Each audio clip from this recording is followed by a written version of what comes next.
कल्पना कीजिए, आप एक ऐसी जगह पर हैं जहां आपकी चीख सुनने वाला कोई नहीं है, जहां रात का अंधेरा अपने साथ अनजाने खतरों को लाता है, जहां भूख आपको अपने ही मांस को घूरने पर मजबूर कर देती है, जहां आपका अकेला दोस्त आपका पागलपन है। ये कोई कल्पना नहीं, ये हकीकत थी 26 साल की सोफी की। 456 दिन, एक लड़की, एक वीरान टापू और हजारों खूनी रातें। आज आप देखेंगे कि कैसे एक आम लड़की 456 दिन तक जिंदा रहकर मौत को मात दी। ये कहानी कमजोर दिल वालों के लिए नहीं है, क्योंकि ये कहानी आपको तोड़कर रख देगी। कहानी का आगाज होता है 15 जून 2023 की एक सुबह से। अमेरिका के चहल पहल वाले शहर सैन फ्रांसिस्को में 3 दोस्त रहते थे। 26 साल की सोफी, जिसकी आंखों में तूफानों से लड़ने के सपने थे।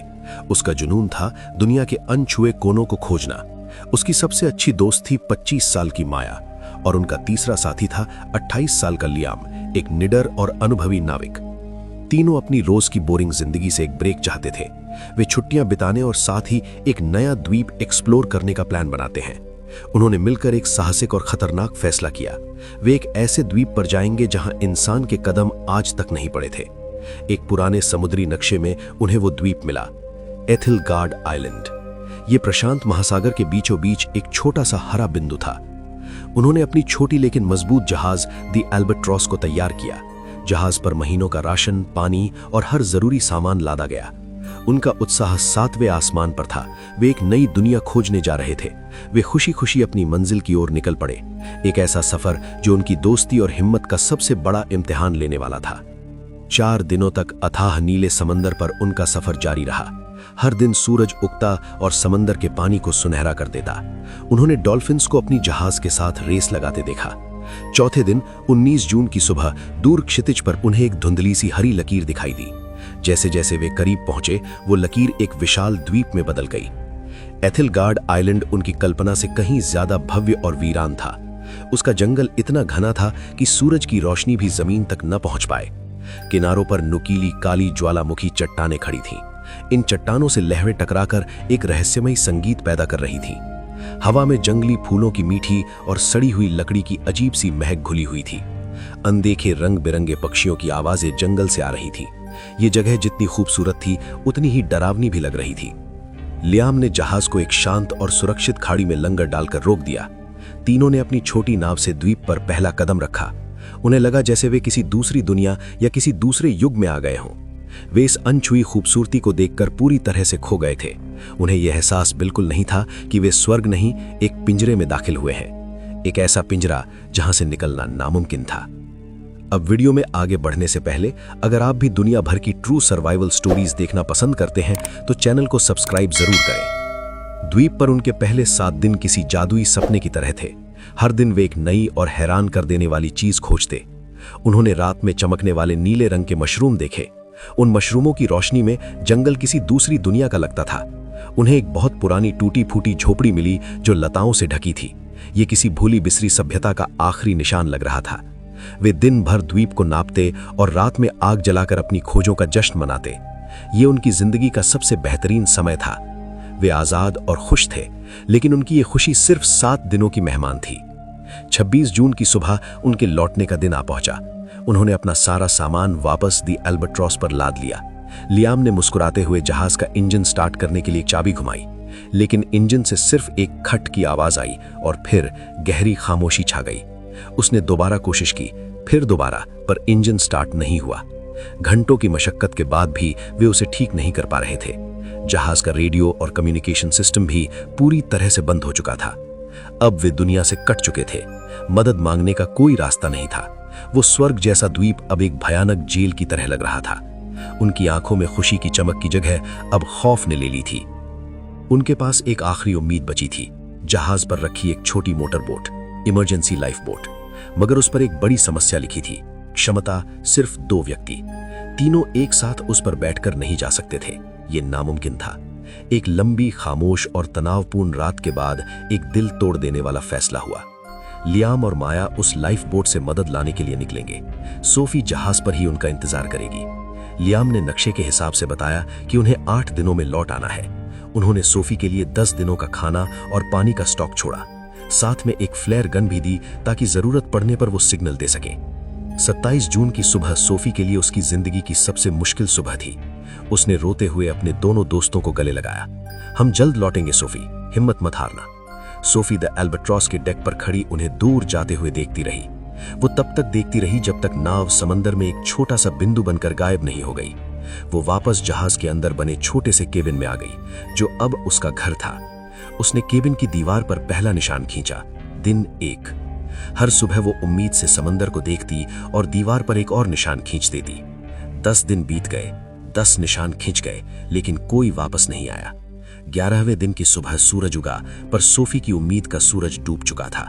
वो समझ गई थी कि वो इस अनजान दुनिया में अब बिल्कुल अकेली है। सोफी को लग रहा था कि उसके दोस्त उसे छोड़कर चले गए हैं, लेकिन वो बेचारी ये नहीं जानती थी कि उसके दोस्त अब इस दुनिया में नहीं थे। जिस दिन लियाम और माया द्वीप से निकले थे, उसके दूसरे दिन ही उनके सिर पर मौत का साया मंडराने लगा था। आसमान अचानक काला हो गया और समंदर पागल हो गया। पहाड़ जैसी ऊंची लहरें उनकी छोटी सी नाव को खिलौने की तरह उछाल रही थीं। लियाम अपनी पूरी ताकत से नाव को संभालने की कोशिश कर रहा था, लेकिन उस भयानक तूफान के सामने उनकी हिम्मत जवाब दे गई। एक दैत्याकार लहर ने उनकी नाव को हवा में उछाला और पलट दिया। एक पल में ही वे दोनों उस ठंडे, गहरे और बेरहम समंदर की गहराइयों में समा गए। उनका वादा, उनकी दोस्ती, उनकी जिंदगी, सब कुछ वहीं दफन हो गया। और यहाँ एथिलगार्ड आइलैंड पर सोफी उस वादे का सच होने का इंतजार कर रही थी। एक ऐसा वादा जो कभी पूरा होने के लिए था ही नहीं।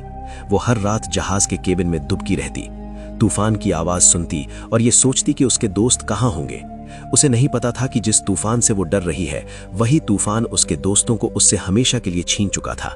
उसका इंतजार अब कभी खत्म नहीं होने वाला था। वो उस द्वीप पर अकेले रहने और अकेले मरने के लिए छोड़ दी गई थी। दोस्तों के जाने का यकीन उसे अंदर से तोड़ चुका था। अब लड़ाई सिर्फ जिंदा रहने की थी, हर एक सांस के लिए जंग। खाना हफ्तों पहले खत्म हो चुका था। वो कई कई दिनों तक भूखी रहती, पेट में पत्थर बांधकर। पीने के लिए कोई झरना नहीं था। वो सिर्फ बारिश पर निर्भर थी।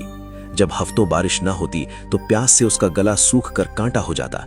वो सुबह पत्तों पर जमी ओस की बूंदों को चाट कर अपनी प्यास बुझाती। रातें सबसे ज्यादा खौफनाक थीं। जंगली सूअरों के झुंड जहाज के आसपास घूमते और जमीन खुरचते उनकी घुरघुराने की आवाज सुनकर सोफी की रूह कांपती आती। वो केबिन का दरवाजा कसकर बंद कर लेती और खामोशी से सुबह का इंतजार करती। लेकिन भूख किसी भी डर से बड़ी होती है।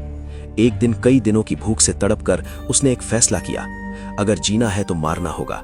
उसने जहाज से मिले लोहे के एक टुकड़े को पत्थर पर घिसकर एक धारदार भाला बनाया। उसने एक खतरनाक जंगली सुअर का शिकार करने की ठानी। ये एक जानलेवा फैसला था जिसमें एक चूक का मतलब मौत था। लेकिन सोफी के पास अब खोने के लिए कुछ नहीं बचा था।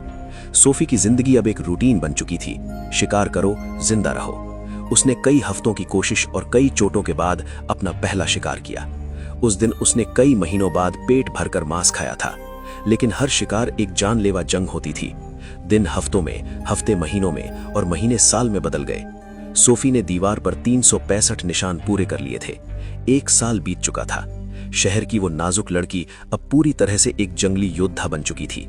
उसने सूअरों की खाल से अपने लिए मजबूत लिबास बना लिया था। अकेलेपन से लड़ने के लिए उसने बांस से एक छोटी सी बांसुरी बना ली थी। हर शाम वो उस पर दर्द भरी धुनें बजाती जो उस वीरान द्वीप पर गूंजती थीं। समय बीतता रहा। दीवार पर निशानों की संख्या 400 पार कर चुकी थी। सोफी अब शारीरिक रूप और मानसिक रूप से थक चुकी थी, टूट चुकी थी।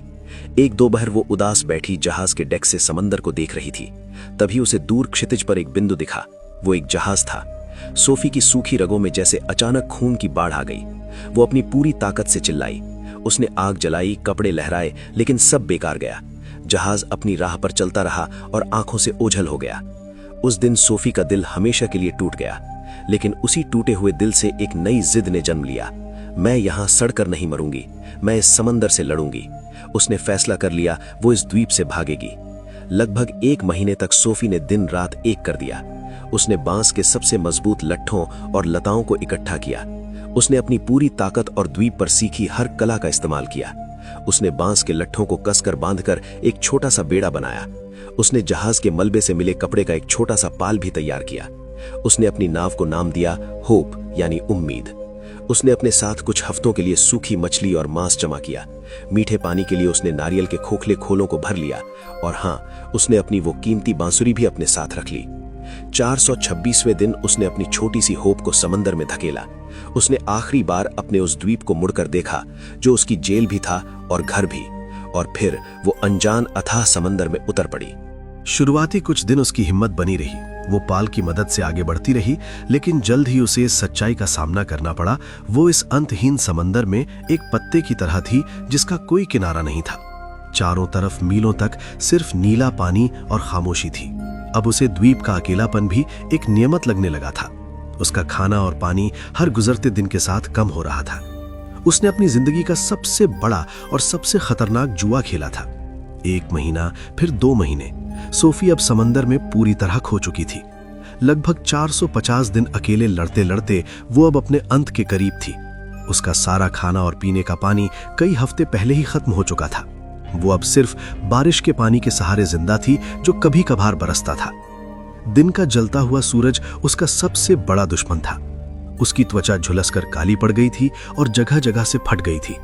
नमक वाले पानी और हवा ने उसके शरीर पर अनगिनत जख्म दे दिए थे। वो भूख से इतनी कमजोर हो गई थी कि अब हिलना भी मुमकिन नहीं था। उसका शरीर सूख कर लकड़ी के एक ढांचे जैसा रह गया था। उसे अब अक्सर मतिभ्रम होने लगे थे। उसे आवाजें सुनाई देती थीं। उसे लगता था कि माया और लियाम उसे नाव से पुकार रहे हैं। कई बार बड़ी बड़ी शार्क मछलियां उसकी नाव के आसपास मंडराती थीं, लेकिन अब उसे डर भी नहीं लगता था। उसने खुद को मौत के हवाले कर दिया था। वो बस अपनी नाव पर बेहोश सी पड़ी रहती, अपनी आखिरी सांस का इंतजार करती। उसने जिंदगी की हर जंग लड़ी थी, लेकिन अब वो ये जंग हार चुकी थी। उसकी हिम्मत ने जवाब दे दिया था, शरीर ने साथ छोड़ दिया था। उसकी कहानी का अंत अब बस कुछ ही घंटों की दूरी पर था। इस विशाल बेरहम समंदर में वो गुमनाम मरने वाली थी। ये उसकी कैद का 456वां दिन था और शायद आखिरी भी। वो अर्ध बेहोशी की हालत में थी जब उसे एक बहुत दूर से आती हल्की सी गूंज सुनाई दी। शायद ये भी उसका एक वहम था, उसने सोचा। लेकिन गूंज बढ़ती गई। ये एक इंजन की आवाज थी। उसने अपनी जिंदगी की बची खुची सारी ताकत लगाकर अपनी गर्दन उठाई। दूर, बहुत दूर नहीं, उसे एक जहाज दिखाई दिया। ये एक बड़ा रिसर्च वेसल था जिसका नाम था ओरायन स्टार। ये इतना करीब था कि उस पर चलते हुए लोग भी नजर आ रहे थे। सोफी ने चिल्लाने की कोशिश की, पर उसके गले से सिर्फ एक फुसफुसाहट निकली। उसकी आंखों से गर्म आंसुओं की धारा बह निकली। ये कैसी किस्मत थी, जिंदगी इतने करीब आकर भी इतनी दूर खड़ी थी। तभी उसकी नजर अपनी गोद में पड़ी उस बांसुरी पर गई। उसके दिमाग में जैसे बिजली कौंधी। मेरी बांसुरी। उसने कांपते हुए टूटे हुए हाथों से उसे उठाया, अपने फटे हुए होठों पर रखा और अपनी आखिरी सांसों की ताकत से उसमें फूंक मारी। एक बहुत ही कमजोर, टूटी फूटी, दर्द और उम्मीद से भरी एक धुन निकली और ओरायन स्टार के डेक पर एक अफसर शांति से समंदर को देख रहा था। तभी उसे हवा के साथ आई वो अजीब, दर्द भरी और नामुमकिन सी धुन सुनाई दी। उसने हैरानी से अपने साथी से पूछा, तुमने वो सुना जैसे कोई रो रहा हो? उन्होंने दूरबीन से उस दिशा में देखा और उन्हें वो छोटा सा बेड़ा दिखा। पानी में कोई है। जहाज का सायरन बज उठा। जब बचाव दल उस तक पहुंचा, सोफी बेहोश हो चुकी थी, लेकिन उसकी उंगलियों ने अपनी उस बांसुरी को कसकर पकड़ रखा था। उसे एक धुन में उसे मौत के मुंह से वापस खींच लिया था। उसने अपनी हिम्मत और उस बांसुरी की धुन पर मौत को भी हरा दिया। सोफी की ये अविश्वसनीय कहानी अगर आपके दिल तक पहुंची हो तो इस वीडियो को एक लाइक जरूर दें और कमेंट्स में लिखकर बताएं कि इस कहानी के किस हिस्से ने आपके रोंगटे खड़े कर दिए। ऐसी ही और हैरान कर देने वाली कहानियों के लिए मेरे चैनल को अभी सब्सक्राइब करें। मिलते हैं अगली कहानी में। बहुत बहुत धन्यवाद।